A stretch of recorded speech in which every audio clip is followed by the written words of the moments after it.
Good evening, Matinee free webinar-ലേക്ക് എല്ലാവർക്കും സ്വാഗതം. ഇന്ന് നമ്മുടെ പ്ലാറ്റ്ഫോമിൽ വന്നിരിക്കുന്നത് വളരെ വിശിഷ്ടമായ ഒരു അതിഥിയാണ് വൈസ് അഡ്മിറൽ പി കണ്ണൻ. നേവിയിലെ വളരെ ഉയർന്ന ഉദ്യോഗസ്ഥനായിരുന്നു. റിട്ടയർമെന്റിന് ശേഷം ഇതുപോലുള്ള ആക്ടിവിറ്റീസുമായിട്ട് അല്ലെങ്കിൽ അനേകം പ്രഭാഷണങ്ങൾ മുന്നോട്ട് പോയിക്കൊണ്ടിരിക്കുന്നു. 1986 വിശിഷ്ട സേവാ മെഡലും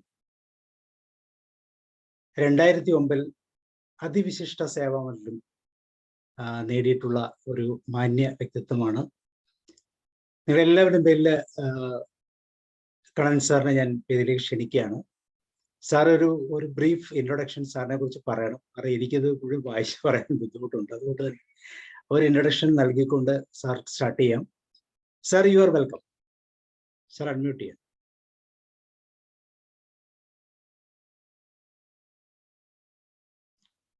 Unmute here, sir.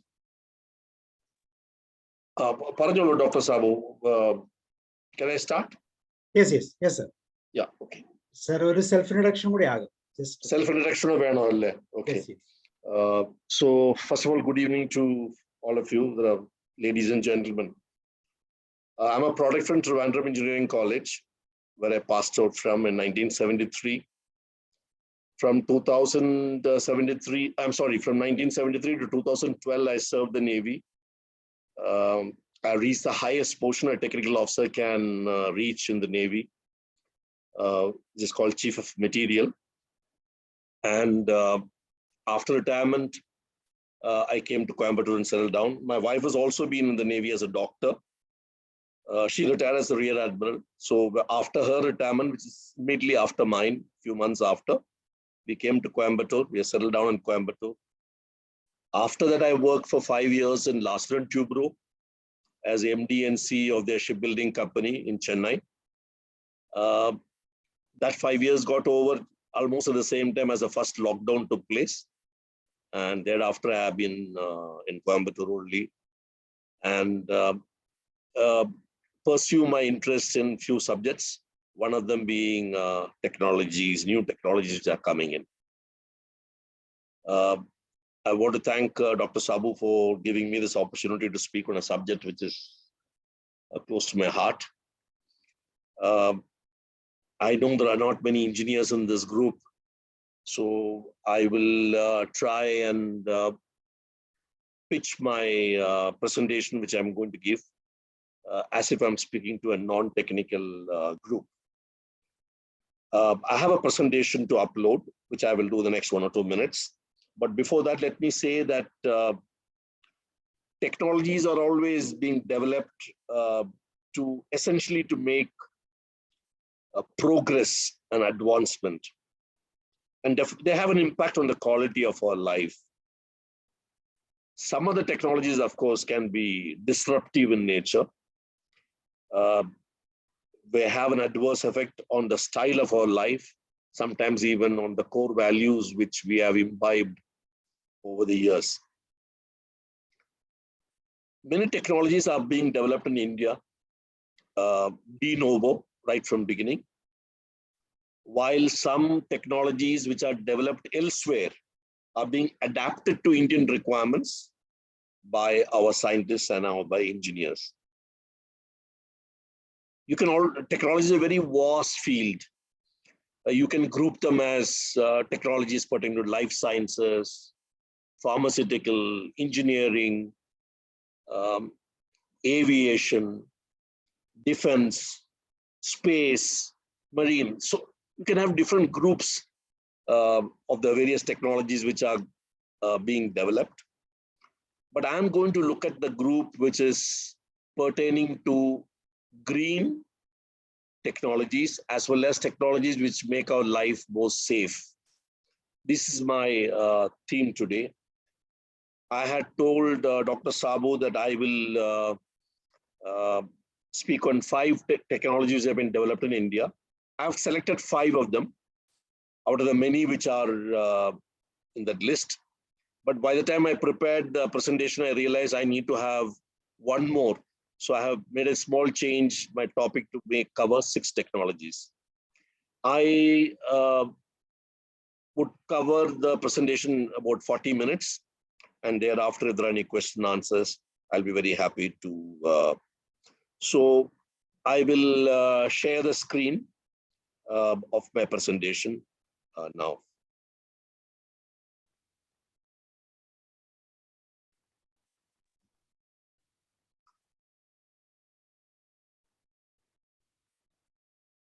Are you able to see the presentation now? Yes, sir. Yes, sir. First slide. Yes, yes, exactly. Okay, right. So as I told you, I'm going to speak on 6 new indigenous technologies. Technologies that have been adapted to Indian requirement, technologies which are under trials, technologies which are just about to be inducted. They're in various stages. So let me start the presentation by going to the first slide. I'm going to speak as of now, when India is at 75 years, we are the 5th largest economy GDP-wise in the world. All of you know that we are overtaken UK also the last 10 days. We're at $3.53 trillion GDP.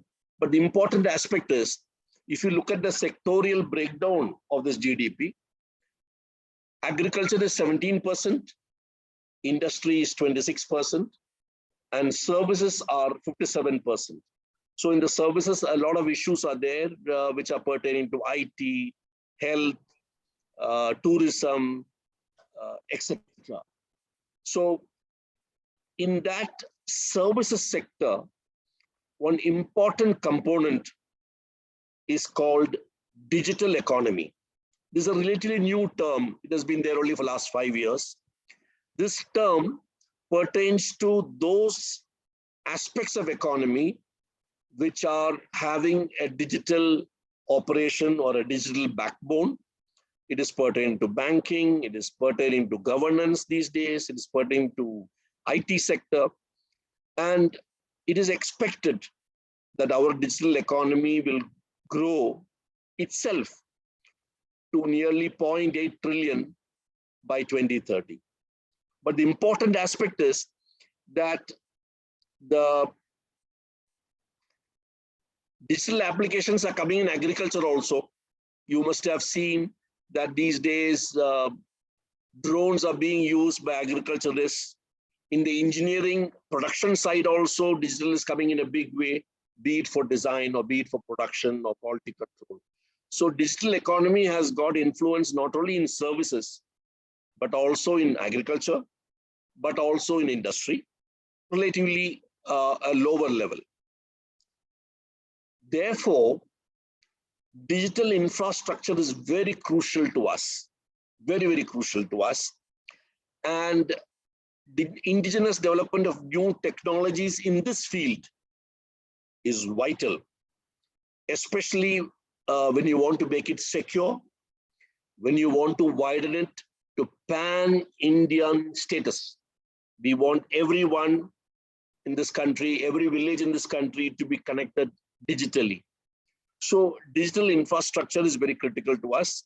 And I will be discussing a couple of technologies pertaining to digital today. The second aspect which I want to say, and I want all of you to just remember, that our dependence on fossil fuel or crude oil needs to be reduced. Not only because it is having high carbon emission, but also because it is very expensive, because we have to import a lot of oil. Our indigenous production at Bombay High, as well as in Krishna Kaveri Basin, it's slowly depleting, and we don't have enough oil from these two areas. So we have to depend on imported oil, and it is therefore important for us to reduce our dependence, find something else which will enable us to have all the applications with less oil.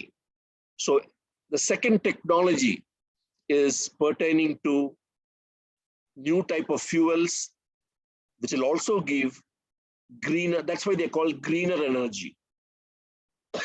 They will have less emission as compared to petrol or diesel. So this is the second technology which you would like to do. I will be covering 3 technologies pertaining to green in my presentation. And of course, the last one which I added yesterday is also digital, which I will cover in the end. We have an international commitment. Why I'm saying this is we have a major international commitment which was declared by our Prime Minister in November 21 at Glasgow, the COP26 meeting, that we will produce renewable energy of 500 gigawatts and reduce carbon footprint by 1 billion ton by 2030. Renewable energy means for India, it's mostly wind as well as sun, solar. So with this background, let me go to the first technology. This is just a summary, 3 technologies in digital and 3 technologies in green. First, digital technology. This slide is self-explanatory. ISRO has developed a system called NAVIC, Navigation with Indian Constellation. This NAVIC set of satellites is expected to replace GPS in our country. Today, all of us depend on GPS for our mobile, especially when you have to go from one place to another, or you have to find a location, or you tell somebody where you are and where they can come. This is going to be replaced with Indian satellites very soon. More details I will tell you. NAVIC, how it started was, during Kargil War of 98, India was refused GPS data by USA, which we required for the army as well as for the Air Force to target enemy positions. Since we didn't get the help of USA, they switched off the GPS at that time for us. All satellites which are covering our area were blanked. And therefore, we never got any GPS data. So Indian government took a decision at that time that ISRO will make a suitable system for our area of interest. We're not looking at the whole world. We're only looking at India and the surrounding area. ISRO will make. And 7 satellites were launched between 2013 and 2018 by ISRO. Now, a little bit of technical detail. 3 of the satellites are in geostationary orbit, which means when the Earth rotates, they are also rotating in the same speed. So as far as satellites are concerned, there is no relative motion between satellite and Earth. They keep looking at the same point because both Earth and satellites are rotating around at the same speed. So geostationary means their orbit is on equator. That's what it means. While geosynchronous means they're also rotating at the same speed, but they are rotating at a different orbit, not at equator, in this case 42 degrees tilt. Why this is required is because you require at least 3 satellites to give the position accurately at one point. When you want to know where your car is in Kottayam, you require a fix from 3 different satellites. Then only they will triangulate and fix your position. So that is why you have some satellites in geostationary and some in geosynchronous. Okay, let's leave these technical issues. There are 7 satellites there. They have been launched in such a way they will cover most of India on land as well as the nearby sea. They will have an accuracy better than GPS. because they will use more than one frequency. GPS only one frequency. It's a little technical. So in the diagram which is on the left side, if you see three blue satellites, they are geostationary, and the 4 red satellites are geosynchronous. This is only a pictorial edition. And you can see these 7 satellites are always illuminating the area of India's landmass and the seas surrounding the landmass. So we are able to get position of objects which is on land or in nearby region of the sea. Now, when NAVIC comes, it will reduce our dependence on GPS. You will be able to make maps both in 3D as well as in 2D. Very high accuracy maps will be made for defense services with an accuracy of 1 meter, which is much better than GPS. GPS is around 11 meters accuracy. So this can go up to 1 meter. And we can also help Sri Lanka, Nepal, Bangladesh, Bhutan if they want our help. At the moment, we are only looking at India. It is comparable and sometimes even better. The GPS of USA, GLONASS of Russia, Beidou of China, and Galileo of France. So we would become the 5th nation to give a satellite navigation system to our people, our vehicles, and various other installations, including defense. The mobile app, which is required for NAVIC, will be different from mobile app of GPS. So this mobile app is ready. It's undergoing trials. And at some stage, the government will release this mobile app so that people can have this mobile app, whether it's an Android phone or whether it is an iPhone. They will have apps corresponding to it, and they will be able to use NAVIC instead. They may have a choice of using GPS or NAVIC, but NAVIC will be soon available for India's mobile users. Very soon it will have. It is not yet released. And this national network will provide data to our citizens and to a higher accuracy, and also with 3D maps to the defense systems. So this is the first technology which is coming in. I presume it will come sometime in early 23 to all of us. I have a feeling that this will get released when 5G telephone is also released in India. 5G is still not released, but it'll get soon released by, let us say, another month or 2. After that, the government may release this. This is what I think will happen, but let us see what would be the thing. Now I'm finished with technology 1. Now I come to technology 2. The first technology, as I told you, was NAVIC instead of GPS. Sir, yeah. Sir, language is okay, but the concepts, if you make it a little more simpler, it would be nice. You want it more simple, less technical. Language, if you can make it a little more simpler. Language is okay, but the concepts. Okay, so you want less technical. Okay, understood. Shaji Matthew, understood. Thank you, sir. Okay, now the next technology which is going to come is regarding FASTag. All of us are aware of this, that your cars, when they go past a toll gate, there'll be a toll charges collected by FASTag. So let us see what is FASTag. FASTag is an RFID device.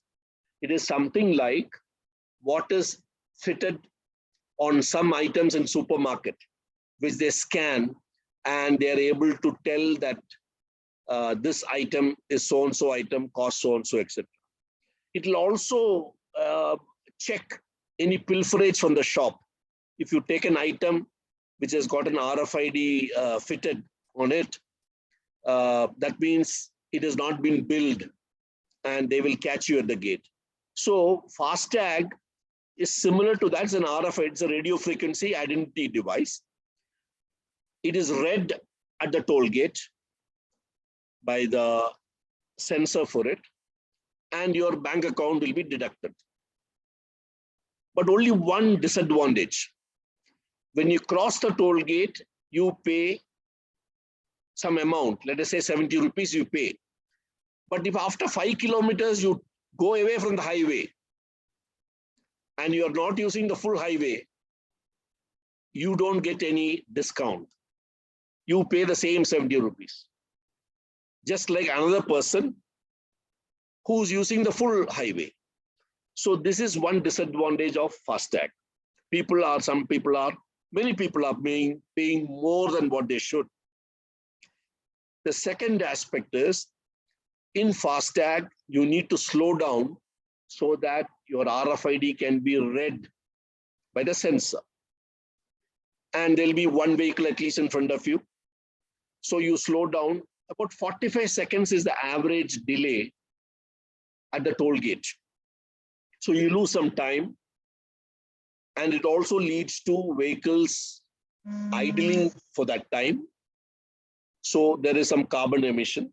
So considering this, there's a need where the vehicle going past can be detected even when it is going at 60 kilometers or 80 kilometers. So you require another system so that the delay can be reduced, as well as the amount which is calculated is based on what you used. So I'll come to the technology. Today, in FASTag, you don't know where is the vehicle after it has crossed the toll gate. You don't know. It can turn right, left, go straight. So if the vehicle has to be tracked by authorities, let's say police or somebody else, they will not be able to do it because the next toll gate is some 50 kilometers away. So vehicle's position is not known through FASTag. Only when it crosses, you know it has crossed, but not thereafter. So government is examining two technologies to replace FASTag. Two. So I will briefly tell, without much technical issues, how the FASTag will get replaced. First is, again, a GPS tracker. All the new cars coming in India today is fitted with a GPS tracker. Many of you may not be knowing it. It's a small box which is fitted in behind your steering wheel. It is fitted right inside.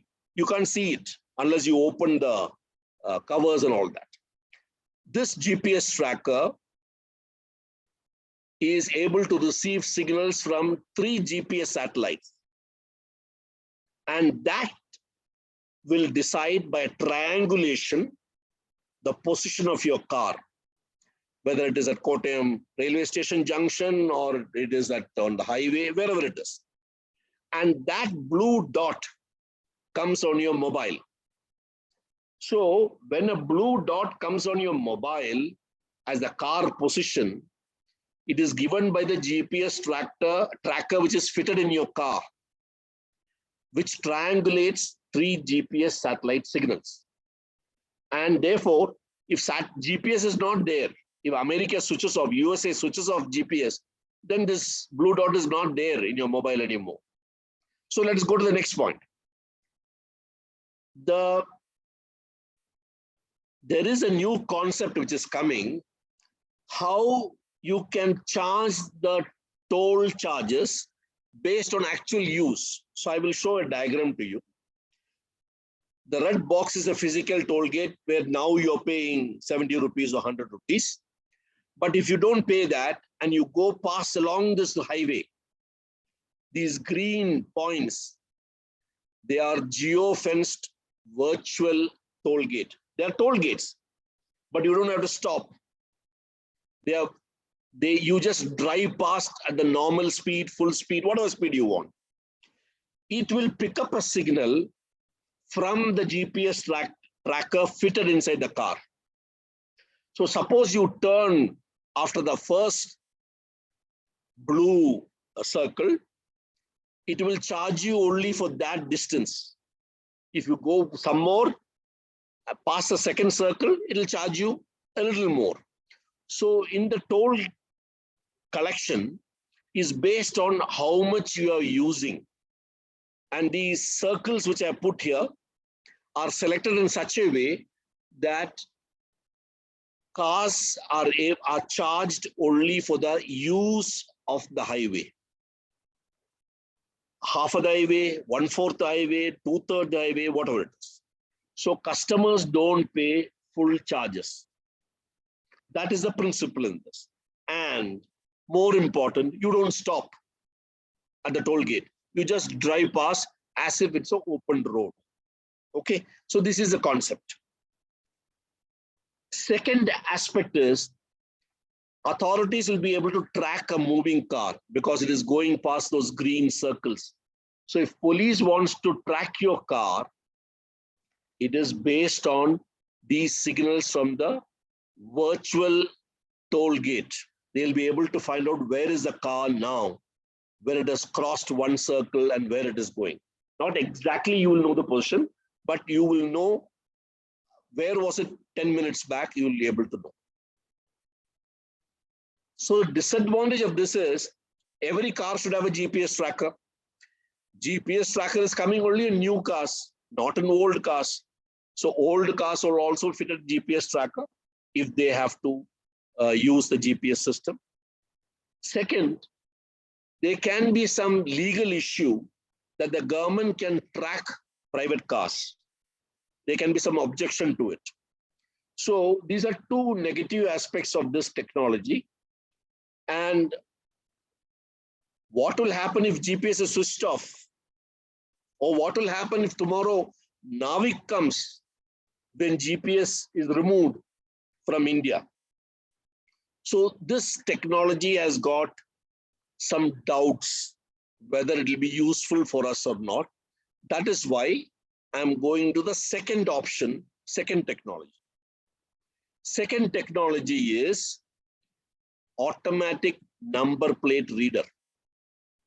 Please don't confuse with speed camera which is fitted in a highway. The speed camera fitted in a highway where they find out your speed, if you're overspeeding, etc., and you get a ticket for paying charges, is not the same as automatic number plate reader. It uses a different technology. And very briefly, I'll tell you, all cars since 2005 are fitted with high security registration plate. That means there's a commonality of the number plate in India. Even though many people have been writing their number, registration number, sometimes in Hindi, sometimes in Kannada, etc. They have been writing, which is not correct, which is illegal. But as per government one, they are supposed to form a particular code. The day-night cameras, which are going to be fitted for ANPR, will read your number plate about 25 meters away within a very short period of time. And there are multiple cameras which will compute your speed. So it is, two things will happen. One, your number plate will be read very clearly. And second, your multiple cameras will compute the speed. This technique is different from the technology used in speed camera, which is presently fitted on a highway. So this is how it will be. There'll be one set of cameras here. There'll be another set of cameras here. And the distance is known.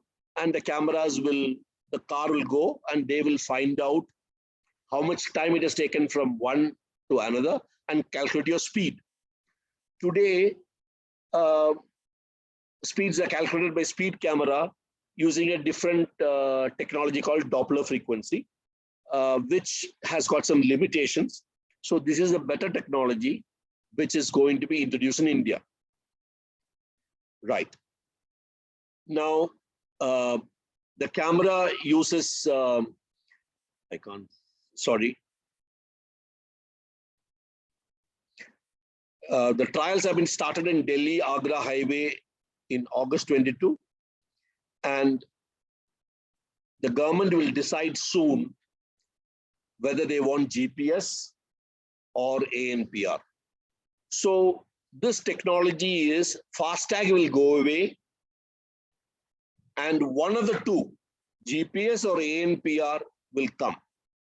I think ANPR will come because GPS as such is going to be removed from our mobiles by NAVIC. So therefore, ANPR is a likely technology which is going to come in the next 1 year, which will make our travel speedier and safer. Now I go to what has been the experience of other countries. Many Western countries have gone for ANPR. Their cameras read 92% of the time, even if it is raining. The camera data which is given will help the toll collection to be based on the use of the owner, up to what distance he used. So there will be not one-off toll gate which you will pay pro rata to the use. Camera data can be used for tracking of vehicles suspected in some crime by authorities. They can track it. And no report is required from the vehicle. No GPS tracker is to be fitted in the car. So if a car does not have a GPS tracker because it's an old model, or the owner removes a GPS tracker in the car, those things are not affecting ANPR technology. So I think ANPR will come in our country very soon, maybe next year. And it will not interfere with NAVIC if it comes. If NAVIC comes instead of GPS, then we will not have any problem in this technology. So I have covered two digital technologies. First is ISRO's NAVIC, and second is FASTag removal, and most likely to be replaced with automatic number plate reader technology. So now I'll go to green technology 1. Liquid hydrogen.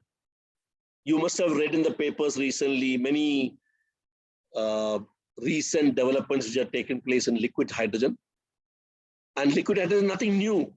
We have always been using liquid hydrogen, definitely for spacecraft. ISRO uses it in a big way because it has got high intensity energy, which is required for launching satellites. So liquid hydrogen is very much required for spacecraft. Liquid hydrogen is also required for other industrial applications, which I will touch upon, like steel, refinery, and fertilizer. I will come to it later. So now a new developed technology has come in India where liquid hydrogen will be fitted in what's called a fuel cell. Fuel cell is a small electrical equipment in which you put liquid hydrogen through some pipes. It will take oxygen from the air and produce electricity. Can you imagine this? Liquid hydrogen will combine with oxygen in the air and produce electricity, and that electricity can drive your car. This is the concept. Now, these fuel cells have been designed to electrically drive trains, small ships, cars, and even submarines. Of course, for submarines, you can't take oxygen from air. It has to be, because they are not above water, so they will take oxygen from storage tank. So fuel cells technology will bring in a great revolution that car will not require petrol or diesel. Car will require only liquid hydrogen. You put liquid hydrogen in your car and you drive off. It will take oxygen from air and produce electricity, and electricity will charge your battery, and your car will be an electric car running on liquid hydrogen. So this is a new technology which is coming in, but there's a small problem. Liquid hydrogen can substitute petrol and diesel, and it can reduce carbon footprint also. But liquid hydrogen is slightly vulnerable. That cylinder which will carry the liquid hydrogen has to be kept very safely in the car. You must have seen many cars run on LPG, many cars run on CNG. There's a cylinder at the back of the car. That is a risk. If the car is involved in a collision, the LPG cylinder or the CNG cylinder can explode. Similarly, liquid hydrogen can also explode, in fact, explode with very severe intensity if the car is involved in a collision. So liquid hydrogen has got a problem. But now that I'm on liquid hydrogen, let me tell you some terms which you will start reading in paper very soon. You have green hydrogen. When this hydrogen is produced, actually, how do you get hydrogen? Hydrogen is not available in the air in sufficient quantity. You have to do electrolysis of H2O, that is water, and split the water into hydrogen and oxygen. So hydrogen has to be made using electricity. If that electricity is from a solar panel or a wind farm, it's called green hydrogen. If hydrogen is made from natural gas, which is running the electrolysis plant, it's called blue. If it's from nuclear energy, it's called pink, like that. If it's from coal, it's black. So there are different types of hydrogen, green, blue, pink, etc. Why I'm saying this is, price of an item using green hydrogen is more expensive in the market today. I'll sell an example. Steel requires hydrogen. Producing steel in a steel plant requires green hydrogen. Requires hydrogen. If you use green hydrogen, it is called green steel and is more expensive. So if you're using green hydrogen for fertilizer, it's called green fertilizer and it is more expensive because the carbon footprint of green hydrogen production is less. Just remember that there is something called green hydrogen, which is the purest form of hydrogen you can get in the world today. That much you remember. So this is how the car will look. There's a hydrogen tank here. There's a fuel cell here. It will take air from outside and charge the battery and the car will run. Electric car, but running on fuel cell and hydrogen. So advantages, these vehicles don't pollute atmosphere because it will only release H2O, hydrogen and oxygen will combine and produce water or steam. So it will release some steam into the air, that's all. No carbon dioxide, no carbon monoxide. So pollution is significantly less when you use a hydrogen car. Hydrogen cost, running cost of a car is slightly lower than petrol, even though fuel cells are a little expensive. As I told you earlier, hydrogen cars have a risk of explosion or collision. So hydrogen is preferred in trains, ships, small inland vessels, but not desirably in cars. So this technology of green hydrogen for cars may not take off in India. We have to find some other way of producing electricity for running our cars and not hydrogen. But hydrogen is required in other opportunities are there for hydrogen. First, it is used in refineries to remove sulfur from petrol. It is used in steel plants to convert iron ore to sponge iron. It is used in fertilizer factories to produce ammonia, which is required for fertilizer production. So liquid hydrogen is required for us. We require 10 million tons of hydrogen annually. If it is green variety, very good. Today we don't have much of green variety. We have only a very small quantity of green hydrogen being made in the country. So what the government has done is they have formed a national hydrogen mission to produce green energy. That means it has to be from renewable energy. I'm sorry, green hydrogen from renewable energy. That means either solar or wind. So they have minimum carbon footprint and they can export also if they got extra. And this mission has been formed and they formed an alliance within the country with some industry majors, like the name I have given there, Adani, Reliance, L&T, IOC, who can manufacture green hydrogen by electrolysis. Green hydrogen means automatically it's a renewable energy, and create 5 hubs in India for distribution to steel plant, fertilizer plants, refineries, etc. May not be so much for running cars. It will be used for industry. Okay. Now, since green hydrogen is not suitable for cars, how do you reduce the carbon footprint? How do you reduce the pollution of cars? So there is a new thing called methanol blended fuel.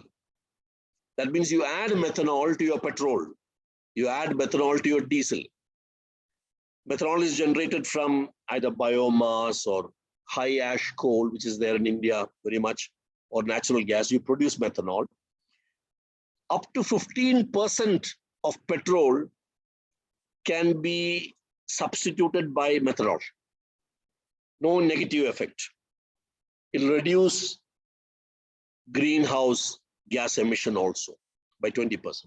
So methanol blending is a new technology which is coming in. Indian Oil Corporation has already launched in May 22, 3-4 months back, a new fuel called M15. That means 15% is methanol. It is being produced in a refinery in Assam, which can be used for vehicles, trucks, inland vessels. When I say inland vessels, small ships, diesel generators, etc., etc. So this methanol would be our immediate aim. We already started production in Assam. When that comes, you will be able to get methanol blended fuel, M15, and your cars, your vehicles will release less pollution, will be cost. Our production is only 2 million tons now, but is expected it will go to 20 million tons by 2025. So it will definitely. Excuse me, sir. This methanol blended fuel. Can I take the questions at the end, please, Jobby? Okay, sir. Right, thank you. So methanol will be produced up to 20 million tons by 2025, and we will be reducing crude import. Very important for us, for our economy. We are importing crude, so we don't have to import crude oil.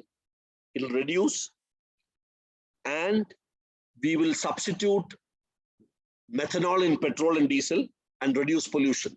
So both on pollution front as well as on import front, we will stand to gain with this new technology.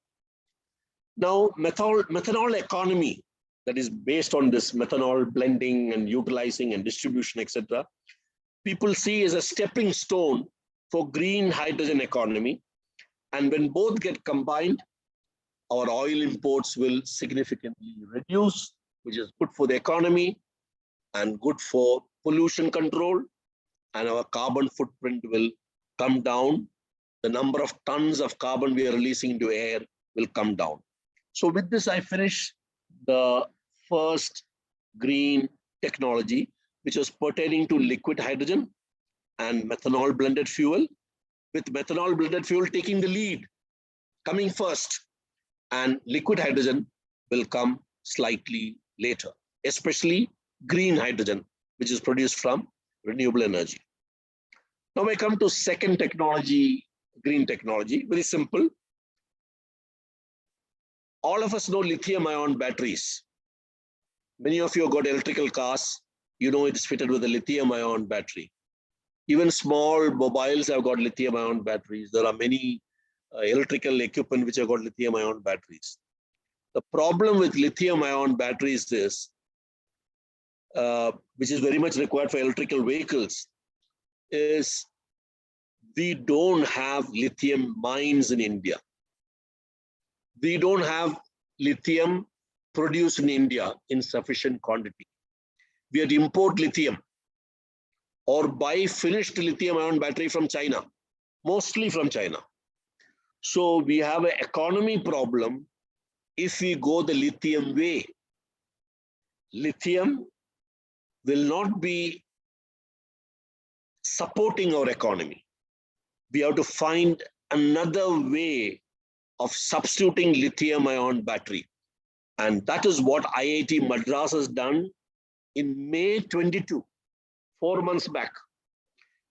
IIT Madras has developed a new battery called zinc air battery. That means it will use zinc and take air from the atmosphere and produce electricity. The trials are over. It is getting ready for production. The cost is to be only 55% of lithium-ion battery, which after some time will be very high when China has got monopoly in lithium-ion batteries. And zinc air battery can be recharged just like lithium-ion. Lithium-ion can be recharged electrically, but zinc air battery can be recharged mechanically. I will tell you what is the difference. Very simple. But this is how the literature says. Zinc batteries can be recharged mechanically. Zinc air battery has got high energy capacity, long shelf life. We have got lots of zinc in India. India has got high reserves of zinc. So we got zinc, they got the technology, we can substitute lithium-ion batteries, and the cost is low. The only problem is it has to be mechanically recharged, which means, I will come to that now. This cassette, which is inside the battery, has to be taken out when the battery is almost dead and put a new cassette. You will change the cassette. Just like you change the battery in your remote of your TV. Just like that. Of course, this is much heavier. You remove this cassette and put a new cassette and return this cassette to the supplier. It goes back to the industry for recharging and will come back for recycling. So zinc cassettes can be replaced. Cassettes will be recycled, and many industries are ready to start IIT Madras's new technology of zinc air battery, which will substitute lithium ion in Indian cars and other applications where presently lithium ion is used. So it's a great development which has happened 5 months back, and I presume next year we will have zinc air batteries fitted vehicles in the market. So I finished the second green technology. Now I'll come to the last green technology. Number 3. This is going to affect each one of you, whether you have a car or whether you have some requirement for a fuel cell, etc. This is on smart energy meter.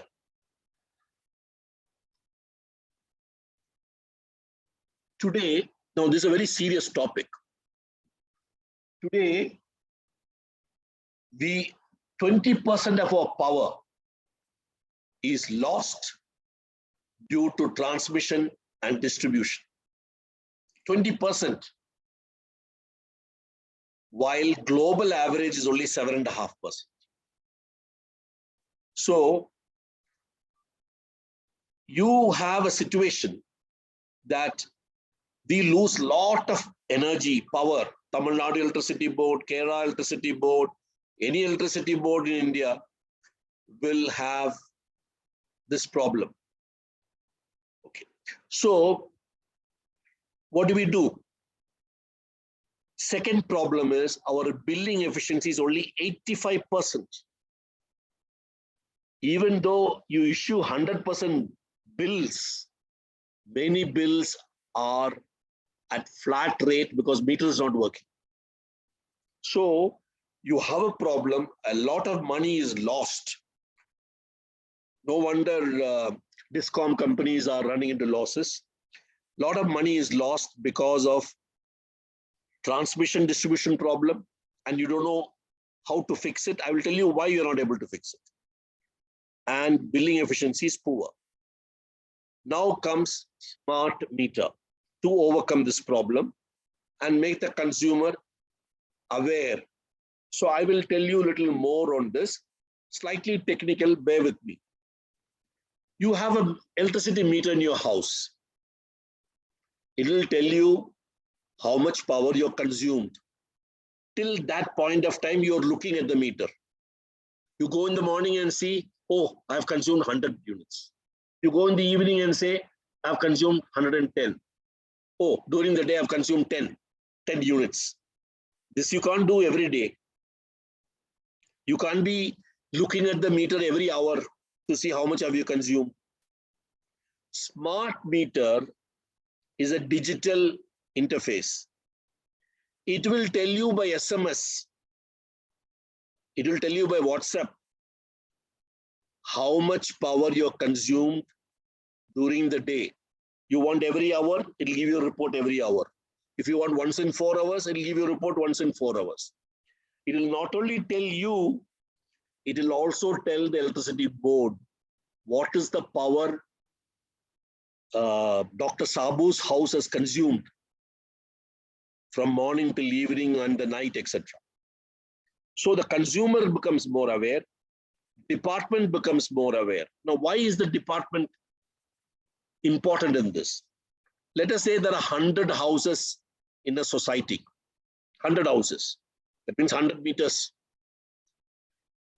If the electricity board is supplying 1,000 units or consume 1,000 units in a day, if I add up all the 100 units houses consumption, it should come to ideally 1,000, but it will not come to 1,000, it will come to 900 something. But the gap between the 1,000 and the sum of all the houses in that society is the loss. This loss can be due to many reasons. One reason could be in distribution, there is some loss. During peak hours, many people are switching on AC. When many people switch on AC, the current goes up of the transformer in the street, and the loss of the transformer goes high.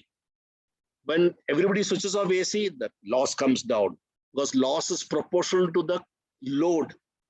So the department will be able to very carefully look at how is the load changing from morning 6 o'clock to night 10 o'clock in this society, in this street, in this whole ward.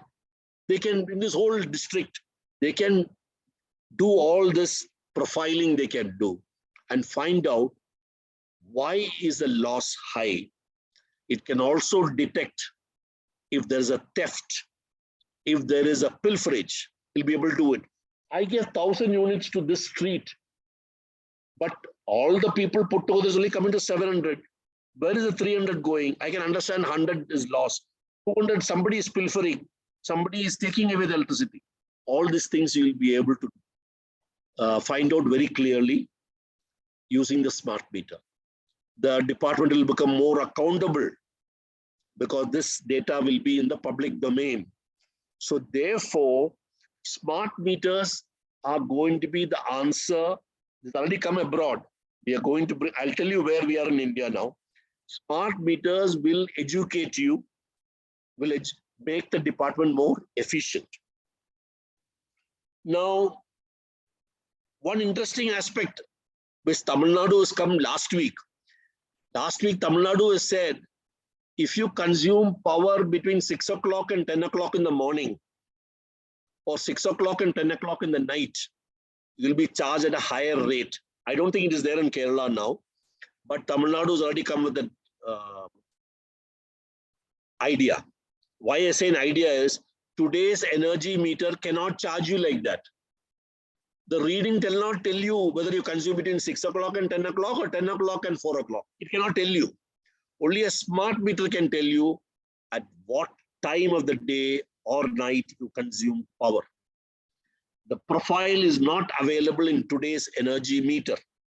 So tomorrow's energy meter, which is smart meter, can bring in this new law. If you consume power between 4 o'clock and 6 o'clock in the morning, you give only less rate. It has already been tried out in Japan. Japan has already brought this law. If you consume power between 4 o'clock and 6 o'clock in the morning, you pay less tariff. So everybody washes clothes in some of these Japanese cities early morning before it is 6 o'clock. Consumer is aware. Consumer is helping to flatten the peak load, is reducing the peak load, which is otherwise causing losses.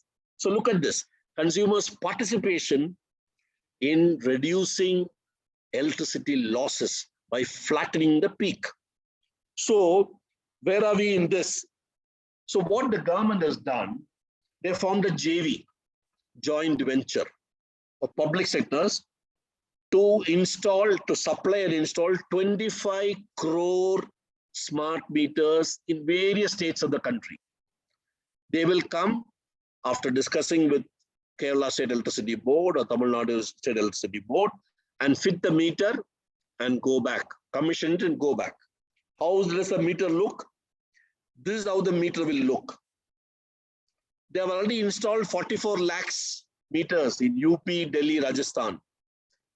Haryana, Andhra Pradesh and Kerala have accepted it. They're not yet started. You may have read in local papers that Kerala is going to start it. In Delhi, they find revenue collection has become higher. After this meter has been fitted, the revenue collection has become higher. That means theft and pilferage, as well as flattening of peak, losses reduction, all have taken place. Soon a mobile app will come so that customer can monitor.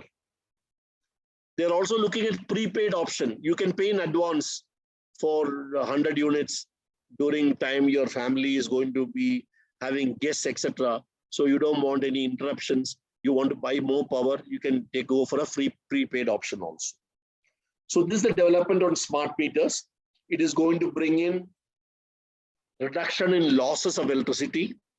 Moment the electricity reduction losses are less, Kerala will take less electricity from Idiki or Pallavasam or from National Grid. They'll take less. So National Grid will produce less and the carbon footprint of the country will reduce a little bit. So all this is aimed at greening our atmosphere, reducing the carbon footprint of our industries which are producing electricity by burning coal. Now I come to the sixth technology which I added. I'll take 2-3 minutes more. So let me just see the digital technology number 3, last one. All of you have got debit cards and credit cards. Now, today you go to a shop and buy an item, you give a debit card or a credit card. What happens at that time? I will just tell you, and then I'll tell you what is this new technology which is coming in to India. It's already come in some places. Today you're going to shop and buying it by swiping on a machine called POS machine, point of sales. That's what POS means, POS machine. Or you buy through the net. And the disadvantage in this is your card number and the name is with the merchant who's selling the item to you. And this has led to a lot of fraud from your bank account. Your bank account has become less safe because people have been able to use this data to take away money from your account. This is what the RBI study has done. So I will tell you how it looks today. Today's picture is like this.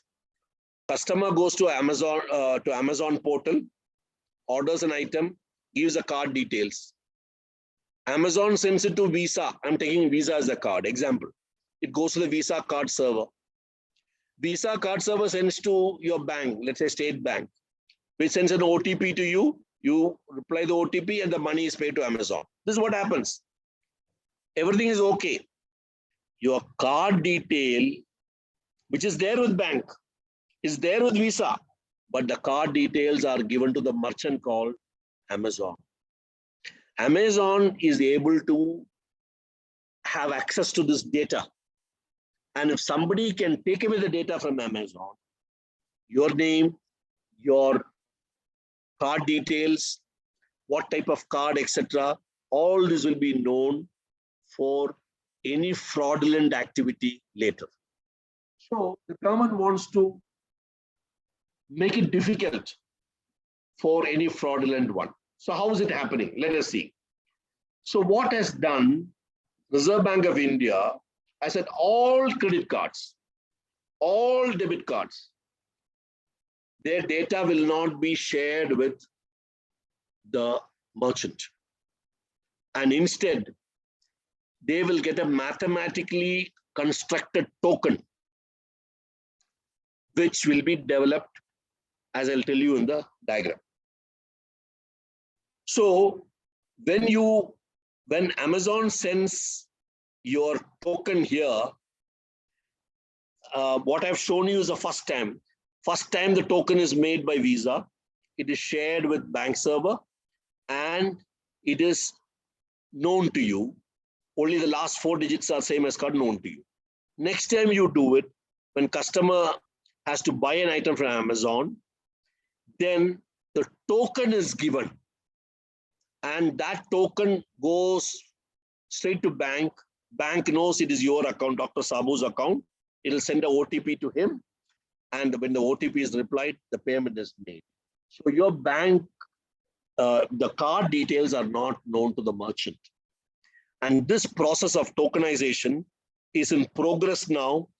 And the last date is, I'm repeating, last date is 30th September 22, this month. This month, the tokenization program is getting closed. So those of you who want this additional protection, please get your tokens from your card server. That means you go to Visa or you go to your bank and tell them, I want tokenization done. They will tell you, you go to this bank on the net and say you want a token, and they will tokenize your card. Therefore, your data is not given to the merchant from whom you're buying the item. This is going to make your money more safe. And it is expected that much of the fraudulent deals which are happening will significantly reduce. With this, I finished the last digital technology. So let's take a quick summary of the technologies which I have done. 3 digital technologies and 3 green technologies. Digital, NAVIC by SRO, FASTag to be replaced mostly by number plate reader. Third one will be tokens for your debit card and credit card. 3 green technologies, hydrogen and methanol. Methanol to be in the first and hydrogen to follow. That is the first one. Second green technology, I talked about zinc air batteries to replace lithium. Zinc is available in the country, cheaper, and therefore. And the last one, which I talked about, was the smart meter, which is going to get fitted in every house in the country. And those of you who are in Kerala government has already signed the MOU, and soon they will be signing the contract with the JV, PSU, EESL to fit the smart meters in each one of your house. Right. So conclusions are, digital technologies like NAVIC or GPS ANPR, which will substitute the FASTag, will make services safer for smooth travel and unrestricted satellite data for defense services. This is a very important aspect. Second, digital tokenization of cards will improve protection against frauds. Third, green technologies like liquid hydrogen, which is bridged to methanol first and then liquid hydrogen, zinc air battery, smart energy meter, promise a reduction in overall carbon footprint, boost our exports, as well as efficiency of electricity boards in the power sector. Most important. They're all running in losses, and we are all paying higher tariffs to make sure they are not in absolute red. So with this, power sector will become more efficient. And lastly, oil imports will get reduced because we have found substitutes by methanol. We have found electrical vehicles are coming in with zinc air battery. Smart energy meters are reducing our load on electricity board, which are getting power from national grid, which run diesel and natural gas. So oil imports will reduce, and our schemes will enable India to achieve its international commitments made in Glasgow summit regarding climate control by 500 gigawatts of solar power and 1 billion tons of carbon footprint to be reduced. With this, ladies and gentlemen, I have finished my presentation, and I can take some questions in case there are any. Okay, thank you, sir. It's a wonderful presentation. Basically, we know that India is more smarter and more digital. So we are also seeing or viewing, we are anticipating such things that makes India more higher in digital as well as green technologies. So you are explained wonderful 6 technologies. Some of them are digital and some of them are greener. Really, we are proud of you, sir, because India is also doing such wonderful things for us, and we are part of that. We are facilitated us differently. Thank you once again, and we can have some questions also. I think Venugopal, sir, you can. Okay. I won't take more than 2 minutes. Kannan and myself, we have been known to each other for nearly 50 years. When I was doing MBBS in Medical College, he was doing BTech at Engineering College. At that time, during those days, his communication. Which year did you pass out? At 74. So I passed out in engineering in 73, and of course, the almost same batch, almost the same batch. And at that time, I used to, he was his communication skills were awesome. When my communication skills were awful in that time. And even now, his communication skills are awesome. Today's presentation deserves a 5-star rating. Thank you. He has made it, the presentation so simple that is anybody with a +2 education qualification will be able to easily understand what is going on. And I feel good today because he has painted a very realistic and optimistic picture about the growth and development which India is going to see in the coming years. And so that is amazing. This technology is going to change, and already 5th economy, and at this rate, we may even go further up. Thank you, Kannan, for Thank you. Thank you, Venu. Thank you. You know that it is not that I'm not busy. Some people think that, okay, I'm coming for this meeting. I have plenty of other things to do also. But when I think that, okay, this is worth listening, then I sit here. I give undivided attention. That is what everybody should do. Anyway, great, Kannan. Thank you. Thank you. Thank you. Thank you. Thank you. Thank you, sir. നമ്മുടെ Kannan sir നമ്മുടെ ഹരിഹരൻ സാറിന്റെ ബ്രദറാണ്. എല്ലാവർക്കും അറിയാം. അല്ലെങ്കിൽ ഒന്നുകൂടെ പറഞ്ഞു, Hariharan sir ഒന്ന് സംസാരിക്കാം. ഞാൻ സംസാരിക്കുന്ന ഔചിത്യമല്ല.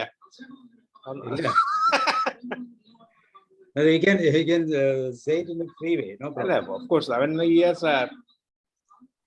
proved himself once again, that is a good, I mean, talker എന്നല്ല, അത് communicator.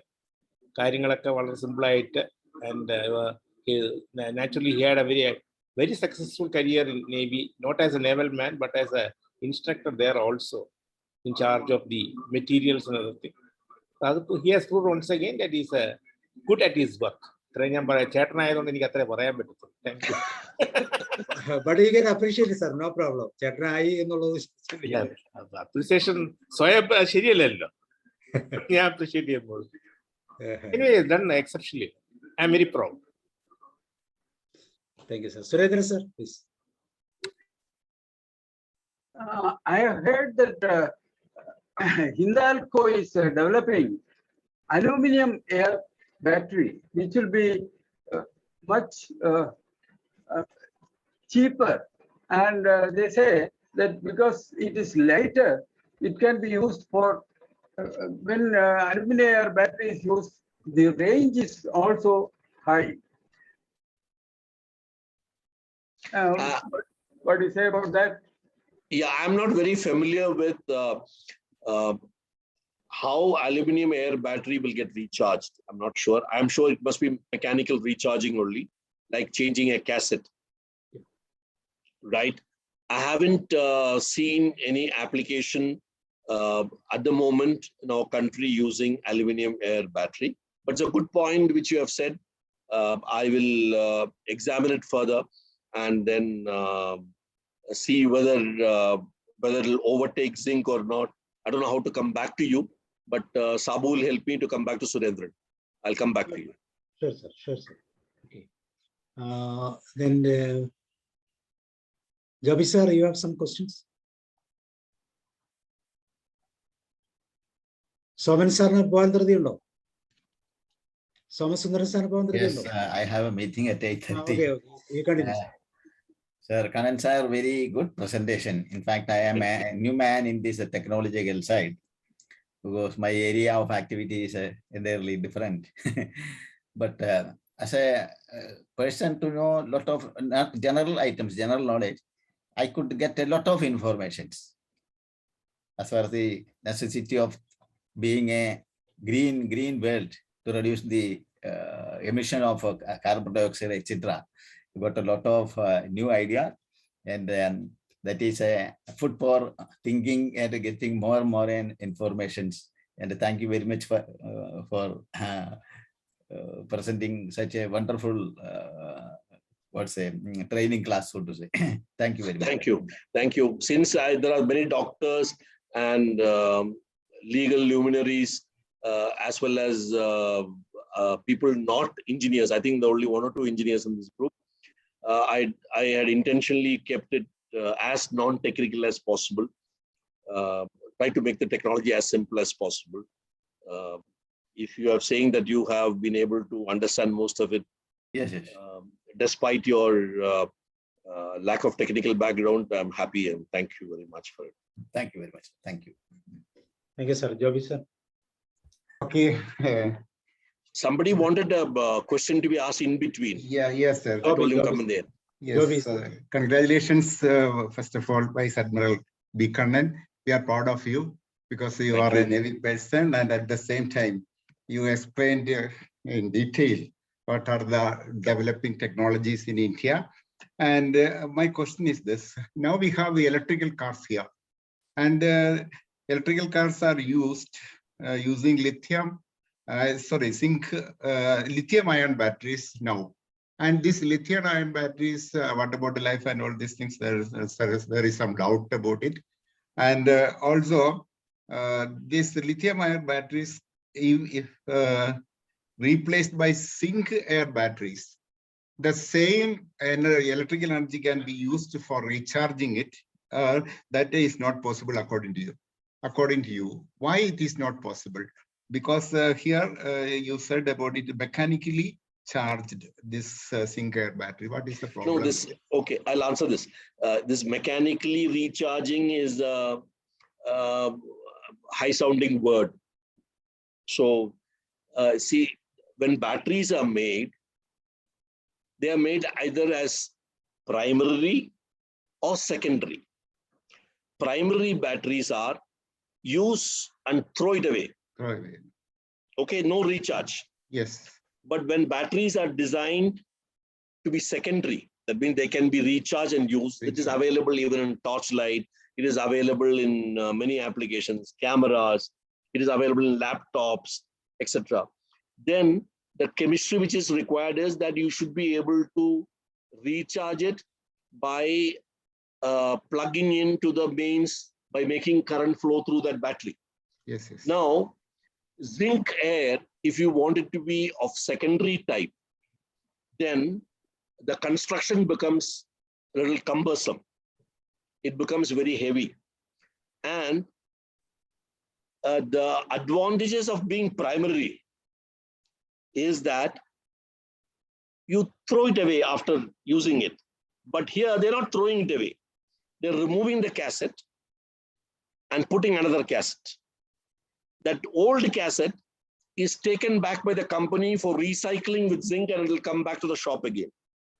So the technology developed by IIT is that you are able to meet the cost requirement, because lithium ion, if it's cost 1,000 rupees, zinc air will cost 550 rupees. Yes, yes. It's going to be cheaper, number one. Second, it is easily producible in India because zinc is available in India. India does not have lithium. Yes. India will be dependent on importing lithium or importing lithium ion battery, manufactured battery. And there is a monopoly with China on this. So today, what is costing 1,000 will start going up after some time, and you have no control. So once you have brought in lithium ion batteries into automobile sector in a big way, for you to change to something else will become difficult. So this IIT Madras bringing zinc air batteries now, if the automobile industry is able to integrate that into their cars in the next 1 or 2 years, you can find that we can have cars running on zinc air. It is equally good. It has got similar energy density. The only thing is it cannot be recharged. It has to be replaced. That replacement is by a cassette, which you just pull out and put another one. So it is making the customer's operations also as simple as possible. So I would think this would make, first of all, the solution to be indigenous, number one. Yes. Second, it'll be less expensive. And third, we will not require recharging lithium ion, for which electricity is required. That electricity has to come from electricity board and up the chain from some thermo plant where coal will be run. So carbon footprint is there. So of course, when you excavate zinc, there is some effort and there's some carbon footprint. But I think zinc cassettes, when they are manufactured, they will have a better carbon profile than recharging of lithium ion. Okay, sir. Thank you. Then one more question is, what about you said this methanol blended fuel? Methanol blended fuel also produce, I think, carbon dioxide. And this methanol blended fuel, is it used for our ordinary petrol or diesel cars or diesel vehicles? Actually, diesel and petrol can be blended by either methanol or ethanol. Ethanol. Okay. But after a lot of trials, Indian government has selected methanol for surface transportation as well as for ships, right? But for aviation side, you may recall, I think SpiceJet had a flight with ethanol blended fuel some months back, maybe 5-6 months back. For aviation side, they prefer ethanol blended fuel because of some fuel parameters which are required for aviation, it is better met by ethanol. So let us stick to methanol now, because aviation side is still, there is only a experiment which was done or a demonstration done.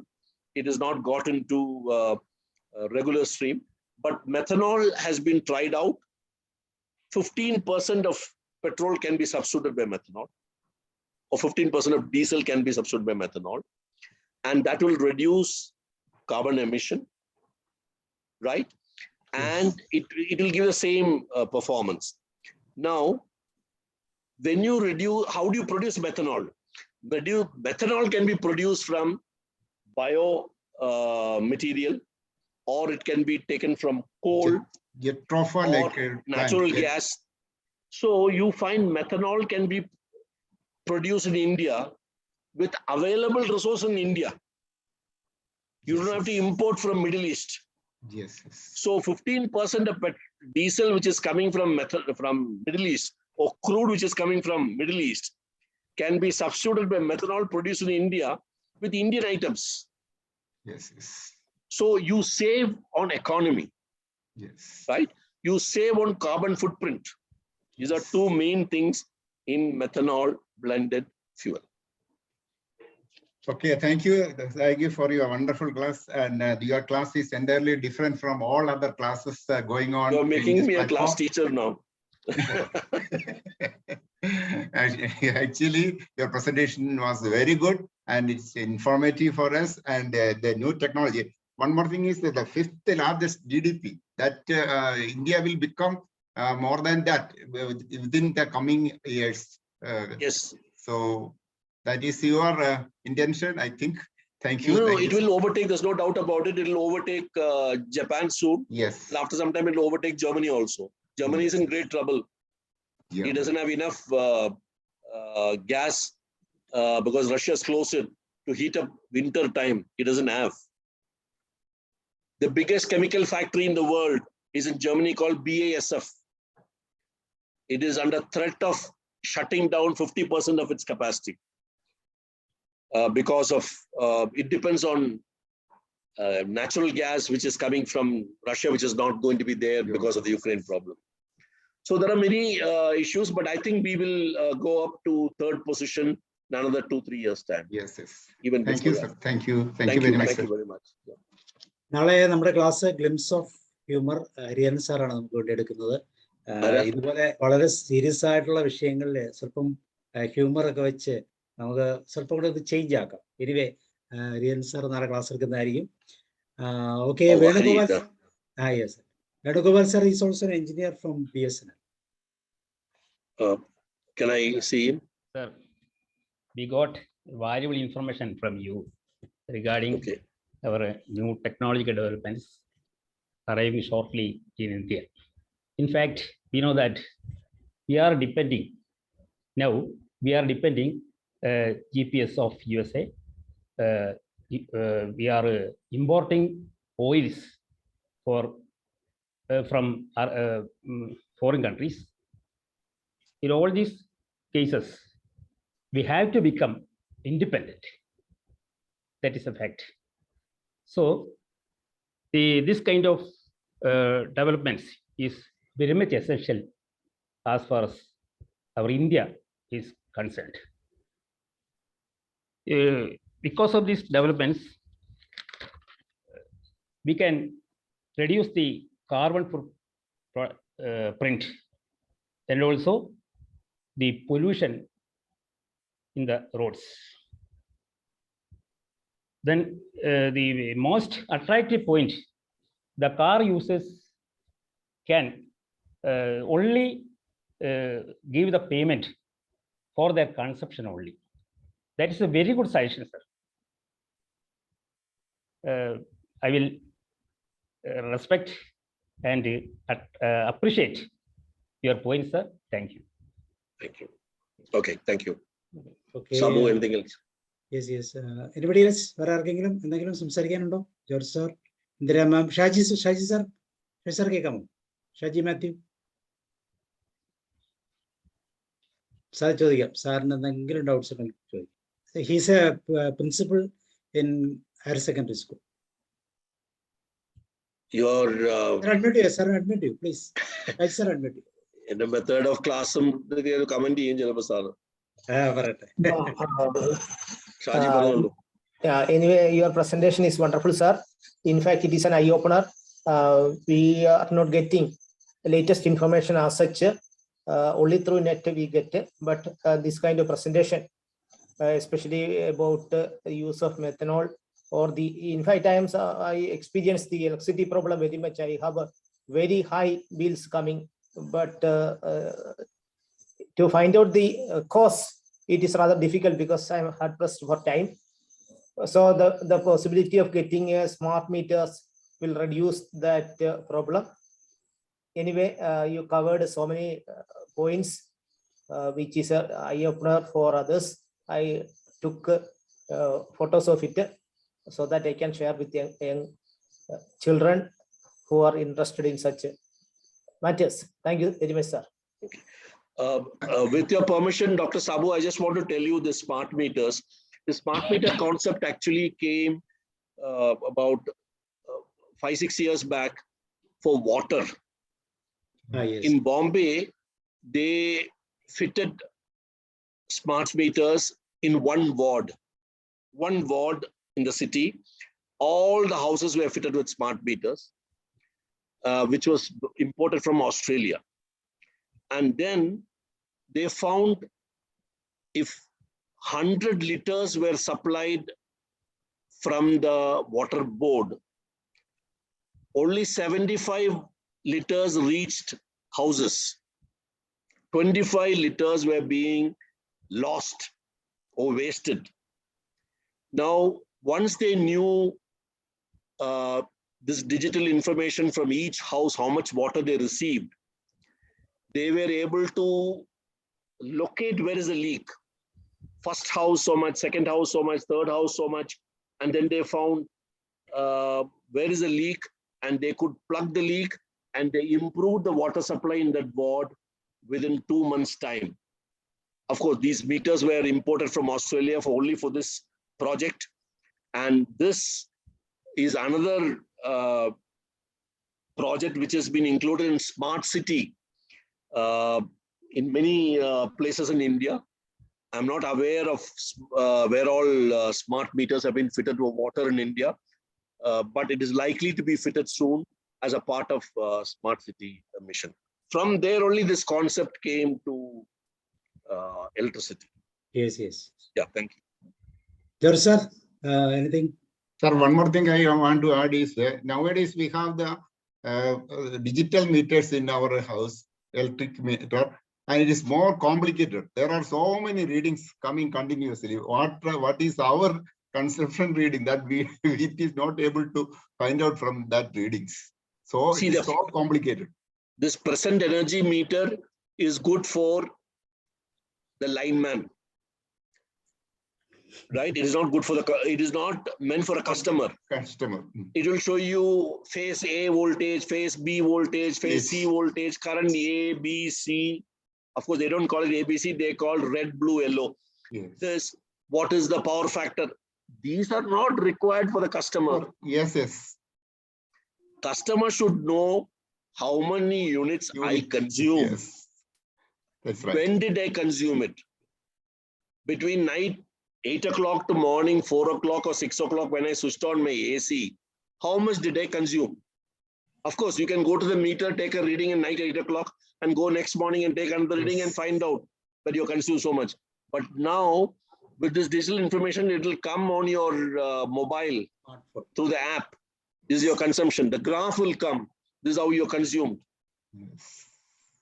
Everyone's data is available with electricity board also. They will be able to tell when is the peak coming and how the peak can be flattened by some techniques, giving some incentives to people consume power at off working hours. Like I told you what Japan has done. Yeah, thank you. Thank you, sir.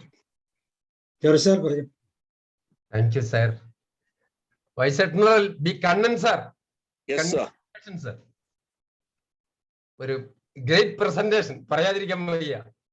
Rashtam 75ാം സ്വാതന്ത്ര്യ ദിനത്തിലേക്ക് പോകുമ്പോ സ്വാതന്ത്ര്യദിനം കഴിഞ്ഞ് പൂർത്തിയായിരിക്കെ നമ്മുടെ science ഇത്രയും വളർന്നു, നമ്മുടെ സാങ്കേതിക വിദ്യ ഇത്രയും വളർന്നു എന്ന് സാധാരണക്കാരന് ഒന്നും അറിയുന്നില്ല. എത്ര അഡ്വാൻസ് ടെക്നോളജിയാണ് സാർ ഇന്ന് ഷെയർ ചെയ്തത്.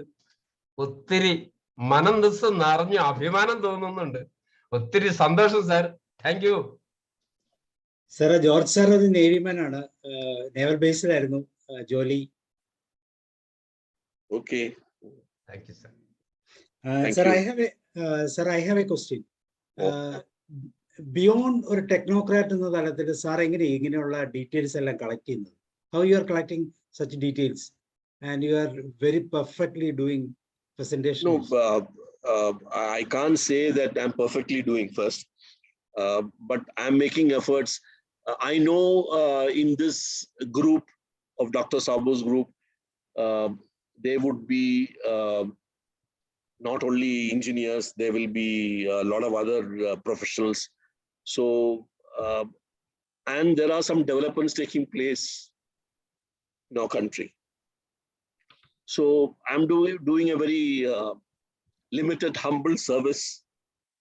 അത് വായിച്ച് മനസ്സിലാക്കി അതിനെപ്പറ്റി കുറെ റിസർച്ച് ചെയ്ത് പല ഡോക്യുമെന്റ്സും നെറ്റിലൊക്കെ നോക്കി ഒരു സമ്മറി ഉണ്ടാക്കിയിട്ട് എന്നിട്ട് ഏതൊക്കെ ടെക്നോളജിയാണ് ഇപ്പോ വരാൻ പോകുന്ന അടുത്ത കൊല്ലം ഇന്ത്യയിൽ, അതിനെപ്പറ്റി ഒരു പ്രസന്റേഷൻ ഉണ്ടാക്കി സിമ്പിൾ ആയിട്ട് speak to the people. That's really great. So that people are aware what's happening, because newspapers and magazine, first of all, reading habits have changed in the country. People don't spend much time in reading newspaper or magazines now. They're only looking at mobiles or TVs. Some people look at laptops also, and there it is consumer driven sort of search. You want to search something, you can get it. TV, which channel you want, you select, you see that. But newspapers not like this.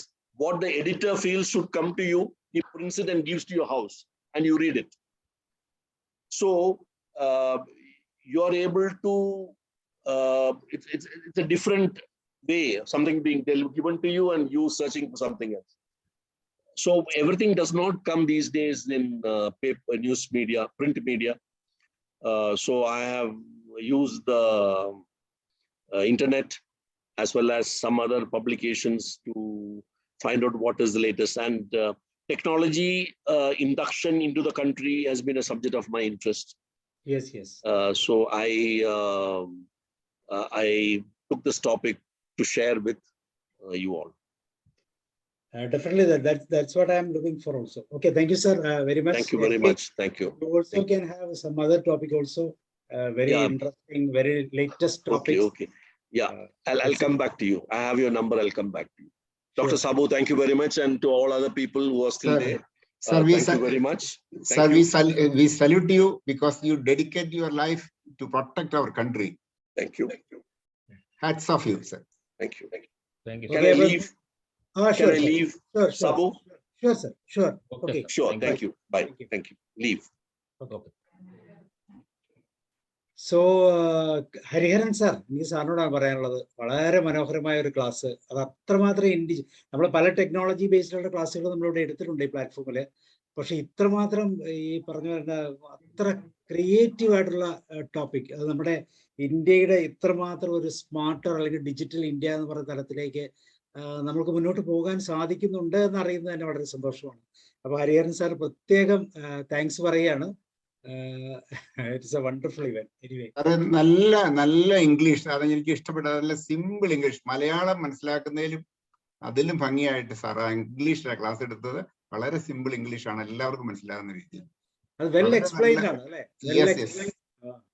And he knows the subject very well. അതാണ് ചോദിച്ചത്. Sir engineering കഴിഞ്ഞതാണെങ്കിൽ പോലും അങ്ങനെ നമ്മളൊക്കെ ആ field, പക്ഷെ നമുക്ക് അങ്ങനെ തോന്നുന്നു പോലുമില്ല ഇങ്ങനെ ഒരു ടെക്നോളജി ഉണ്ടെന്നോ ഉണ്ടാകാൻ സാധ്യത കേൾക്കുക എന്നുള്ളതല്ലാതെ. So that's A really great thing. Okay, വേറെ ആർക്കെങ്കിലും എന്തെങ്കിലും പറയാനുണ്ടെങ്കിൽ പറയാം. ഇനി മോർ എനിത്തിങ് എൽസ് ഇല്ലെങ്കിൽ നമുക്ക് വൈൻഡപ്പ് ചെയ്യാം. നാളെ നമുക്ക് ഗ്ലിംസ് ഓഫ് ഹ്യൂമർ. സാറിന് എന്തെങ്കിലും പറയാം? ഹരിഹരൻ സാർ, നാളത്തെ വിഷയത്തെ കുറിച്ച് എന്തെങ്കിലും ഒരു ചെറിയൊരു അൺമ്യൂട്ട് ചെയ്യും സാർ. അൺമ്യൂട്ട് ആവുന്നില്ല.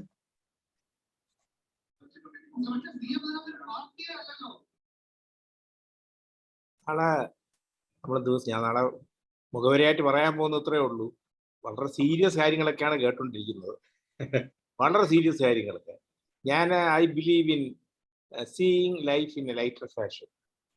This is the first time I am speaking about humor. This is the third or fourth time I am speaking. In Chiri Club ഒരു മെമ്പറാണ്. അതുകൊണ്ട് പക്ഷേ എൻ്റെ ബാങ്കിങ് സർവീസിൽ എന്തൊക്കെ നടന്നു ചിരിക്കാനുള്ളത്. ഈ ചിരി എന്ന് പറയുന്നത് അപ്പോഴും നമ്മൾ ഹ്യൂമറായിട്ട് തോന്നില്ല. കുറച്ച് വർഷങ്ങൾ ഞാൻ ആലോചിക്കുമ്പോൾ അത് രസമായിരുന്നല്ലോ എന്ന് പുസ്തകം. അങ്ങനെയുള്ള കുറേ കാര്യങ്ങൾ പറയുന്നുണ്ട്. പിന്നെ പല കാര്യങ്ങളും റൈറ്റ് ഫ്രം ദ ട്രഡീഷണൽ ആയിട്ടുള്ള ഇന്ത്യൻ ട്രഡീഷണൽ തുടങ്ങിയ ചിരികളും ഇങ്ങനെ ചിലപ്പോൾ ബോറടിക്കുകയായിരിക്കും കേട്ടോ, എനിക്ക് അറിഞ്ഞൂടാ. സാധാരണ ഞാൻ ഇംഗ്ലീഷിലാണ് സംസാരിക്കുന്നത്, പക്ഷെ നാളെ തൊട്ട് മലയാളത്തിൽ സംസാരിക്കണം എന്ന് നിശ്ചയിച്ചു. കാരണം വെച്ചാൽ എനിക്ക് മലയാളത്തിൽ ഒരു ചെറിയൊരു പ്രശ്നമുണ്ട്. എന്റെ മദർ ടങ് തമിഴാണ്. തമിഴ് വാക്ക് വന്നു പോകും അതിനിടയ്ക്ക്.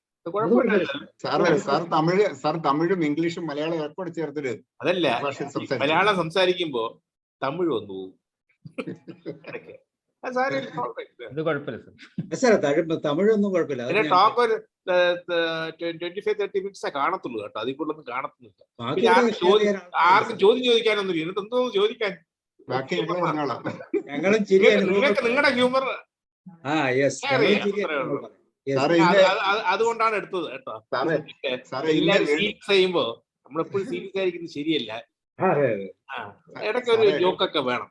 പക്ഷെ ഒരു കാര്യമുണ്ട്, I am very particular. I will not ഈ പറഞ്ഞ പോലെ ആരെങ്കിലും പേഴ്സണലായിട്ട് ഹർട്ട് ചെയ്യുന്ന ജാതി, മതം, രാഷ്ട്രീയം ഒന്നും പറയാതെ പേഴ്സണൽ ലൈഫിൽ എന്നെ തന്നെ ടാർഗറ്റ് ആയിട്ടുള്ള 2-3 ജോക്ക് നാളെ ഞാൻ പറയുന്നതായിരിക്കും. Self ball അടിക്കുന്നതായിരിക്കും.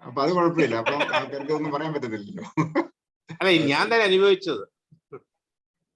അതായത് മുഴുവൻ എല്ലാം പറഞ്ഞ നാളെ ബോറടിച്ചു പോകുന്നു ഇപ്പോഴേ. അത് കഴിഞ്ഞിട്ട് വേറെ 2-3 സബ്ജക്ട് ഞാൻ വെച്ചിട്ടുണ്ട്.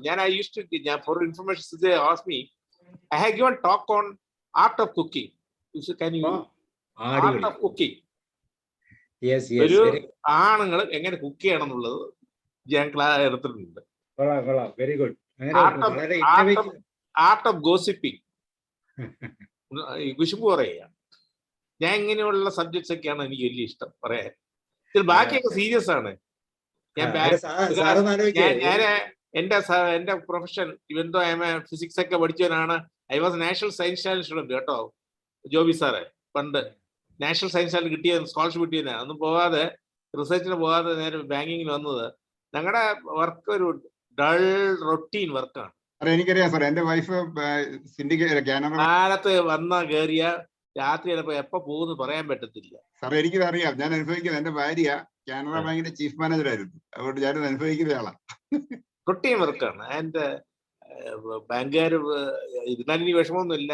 ഞങ്ങളൊക്കെ വർക്ക് ചെയ്യുമ്പോൾ അവാർഡ് സ്റ്റാഫ് എന്ന് പറയുന്നത് ഹൈലി മിലിറ്റന്റ് ആയിരുന്നു. എന്തൊക്കെ ഇൻസൾട്ട് കേട്ടെന്ന് പറയാം. അതാണ് അന്ന് ജോർജ് സാറ് പറഞ്ഞില്ലേ, I am okay, you are okay എന്ന്. പലപ്പോഴും നമ്മൾ കേട്ടിട്ടുള്ളത് you are not okay, I am okay എന്ന് പറഞ്ഞ നേതാക്കന്മാരൊന്നും പറയും. കൂടുതൽ പറഞ്ഞാൽ മോശമായി പോകും. ഞാൻ എറണാകുളം നമ്മുടെ മേനകാ തിയേറ്ററിനടുത്തൊരു ബ്രാഞ്ച് ഉണ്ട്, ചെറുപുഷ്പം ബിൽഡിംഗ്. അവിടെ 4 വർഷം ചീഫ് മാനേജർ ആയിരുന്നതിനാണ്. ടഫ് ടൈമാണ് അതൊക്കെ ചെയ്യാൻ.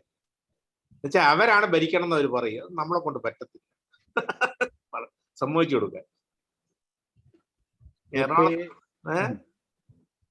അത് വലിയ കഷ്ടം. ഇനി നാളെ കാണാം. നാളെ എല്ലാം ഇട്ടെന്ന് പറഞ്ഞ ഇതായി വലിയ പ്രതീക്ഷയൊന്നും വേണ്ട കേട്ടോ. അൻസാരി സാറും ഒക്കെ കൂടിക്കോളും. അവർക്കൊക്കെ ഈ തമാശകളൊക്കെ യാത്ര പോവുക. ചെറിയൊരു വെടിക്കെട്ടേ ഉള്ളൂ, വലിയ പൂര വെടിക്കെട്ട. ഈ സാറ് വേണുഗോപാൽ, നമ്മുടെ വേണുഗോപാൽ സാർ നല്ല ഒന്നാമതൊരു തമാശക്കാരനാണ്. പറഞ്ഞോളൂ. ഇന്ന് രാവിലെ ക്ലാസ് കഴിഞ്ഞിട്ട് ഞാൻ ഉണ്ടായിരുന്നല്ലോ കേൾക്കാൻ. സാർ ഉണ്ടായിരുന്നു. ഞാൻ ഉണ്ടായിരുന്നല്ലോ. 2-2.5 മണിക്കൂർ ചർച്ചയായിരുന്നു. ഓക്കെ, അപ്പൊ നമുക്ക് നാളെ വീണ്ടും കാണാം. വേണുഗോപാലിന്റെ അതുപോലുള്ള വെടിക്കെട്ടൊന്നും വേണ്ട. എന്റെ വകയായിട്ട് ചെറിയ അടിയന്റെ വകയായിട്ട് ചെറിയൊരു വെടിക്കെട്ട് അത്രയോ. അല്ല, ഞാൻ പറയുന്നത് നമ്മളെ സാറിന്റെ വീട്ടില് 2 ബ്രദേഴ്സ് 2 ആംഗിളിലാണ് നിൽക്കുന്നത്. ഇവിടെ ഓരോ വ്യത്യാസം മനസ്സിലായി. ഒരാള് നല്ല ടെക്നോളജി ലൈൻ, സാറിന്റെ ഞാനും ടെക്നോളജി ഒക്കെ വളരെ മിടുക്കനാണ്. പക്ഷെ എല്ലാരും ടെക്നോളജി പറഞ്ഞ ആവശ്യം. And I can give on tip. നിങ്ങളുടെ നാട്ടുകാരനായ ഡോക്ടർ വൈദ്യനാഥൻ, നിങ്ങളുടെ അളിയൻ, അയ്യോ അദ്ദേഹം സംസാരിച്ചില്ലല്ലോ, കട്ടായി പോയി. he can give wonderful lectures. Yes, he was a കോളേജിൽ പ്രൊഫസർ ഇട്ടതാണ് മെഡിക്കോളില്. he gives wonderful. അങ്ങയുടെ ക്ലാസ് ഒക്കെ വേണുഗോപാലിനൊക്കെ റെഡ്ഡിയൊക്കെ അങ്ങനെ സ്റ്റുഡന്റ് ആണ്. അവരുടെ ക്ലാസ് ഒക്കെ അങ്ങയുടെ അദ്ദേഹത്തിന്റെ ചേട്ടന്റെ ക്ലാസ് ഒക്കെ വന്നിരിക്കാൻ കുട്ടികൾ വന്ന് ഇരിക്കും. he can give good talk. ഞങ്ങളുടെ ഗ്രാൻഡ് ഡോട്ടറിലെ ഉണ്ട് എന്റെ niece. She's a dentist, associate professor. She can also give good talk. ഞാൻ ഇവരെയൊക്കെ എപ്പോഴും, ഞാനാണ് എന്റെ വീട്ടിൽ ഇവരെയൊക്കെ ഇൻവൈറ്റ് ചെയ്തുകൊണ്ട് കൊണ്ടുവരുന്നത്. എന്റെ സിസ്റ്റർ ഇവിടെ ഇരിപ്പും, doctor Prema. She's an authority nutrition and home സയൻസിൽ ബുക്കൊക്കെ ആയിട്ടുള്ള ആളാണ്. തീർച്ചയായിട്ടും നമുക്ക് അങ്ങനെയുള്ള വിഷയങ്ങൾ നല്ലതല്ലേ. എങ്ങനെ ഹോം സയൻസിന്റെ ഇതൊക്കെ അല്ല, ഫുഡിന്റെ പറ്റിയൊക്കെ നന്നായിട്ട് സംസാരിക്കും. ഞാൻ പലപ്പോഴും പറഞ്ഞതാണ് അവര് കേൾക്കുന്നത്. എനിവേ നാളെ കാണാം. Okay sir. Okay, good night. Thank you.